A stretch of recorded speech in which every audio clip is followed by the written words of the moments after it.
Deep in the Pacific Ocean, on the quiet island of Tinian, history was holding its breath. In the darkness before dawn, a weapon unlike anything the world had ever seen was lifted into the belly of a silver B-29 bomber. Over 10 feet long. 4.5 tons of metal and fire. Built in total secrecy by nearly 140,000 hands. They called it Little Boy. At 2 a.m., an elite crew boarded the aircraft known as the Enola Gay. Its commander, Paul Tibbets, carried out his orders. Ahead lay Japan. One possible target, Hiroshima. The mission was presented as a final strike, one that would end the war. But no one beneath the morning sky of Hiroshima knew what was coming. A beautiful morning. It was Monday, August 6, 1945. For 350,000 people, it began like any other summer day. The trams were full. Children in uniforms hurried to school. Shopkeepers opened their windows and said, "What a fine day." Air raid sirens had sounded earlier, but that wasn't unusual. The all-clear had already been given. High above, a lone silver B-29 glided peacefully through the blue sky. No one ran. No one hid. At 8:15 a.m., the world changed forever. The flash Little Boy detonated 2,000 feet above the city. In a single blinding instant, the sky erupted into white fire. A gamma-ray flash hotter than the surface of the sun swallowed everything below. At the hypocenter, ground zero, human beings vanished. Temperatures reached 6,000 degrees Celsius. Skin carbonized. Shadows burned into stone. Then came the wind. A shockwave nearly 1,000 miles per hour tore through Hiroshima. 60,000 buildings collapsed. Bodies were hurled like paper. A mushroom cloud climbed 7 miles into the sky.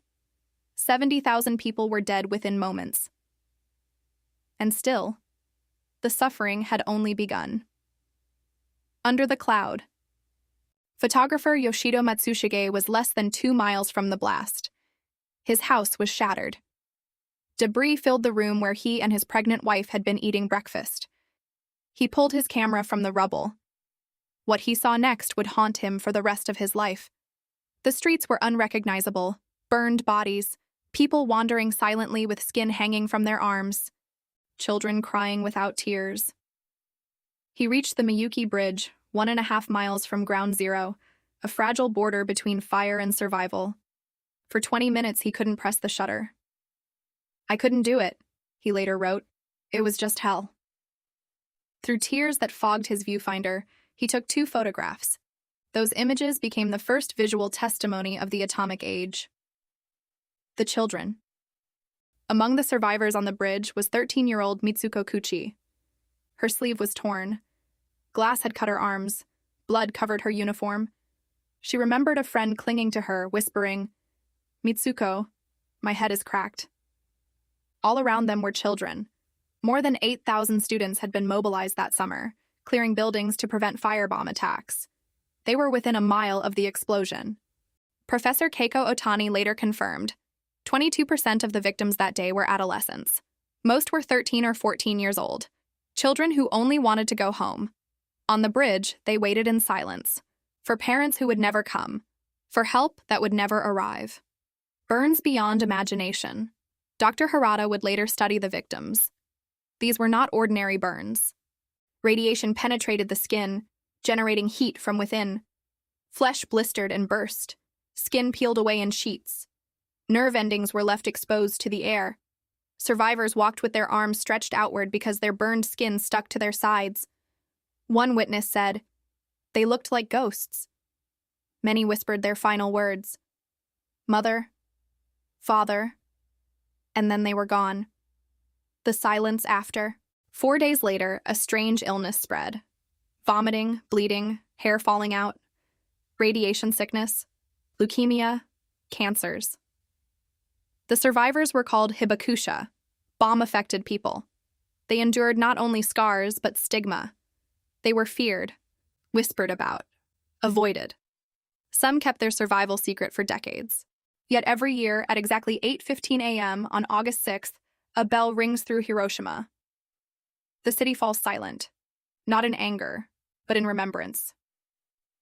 A life reborn. Another survivor, Sunao Tsuboi, had scratched words into the bridge, believing he would die there. Tsuboi is dying here. He survived. For me, he later said, Miyuki Bridge is where the rest of my life began. The weight of memory. The photographs of Yoshito Matsushige were nearly lost, hidden, deteriorating, restored decades later. Today they stand as witnesses to 210,000 lives lost in Hiroshima and in Nagasaki 3 days later, to mothers holding charred children, to students who never grew up, to a city erased in a heartbeat. Yoshito Matsushige passed away in 2005, but his images remain. They are not just photographs. They are a warning, a plea, a reminder of what humanity is capable of and what it must never allow again. Because beneath that mushroom cloud, innocence burned, and peace became the most fragile, most precious thing on earth.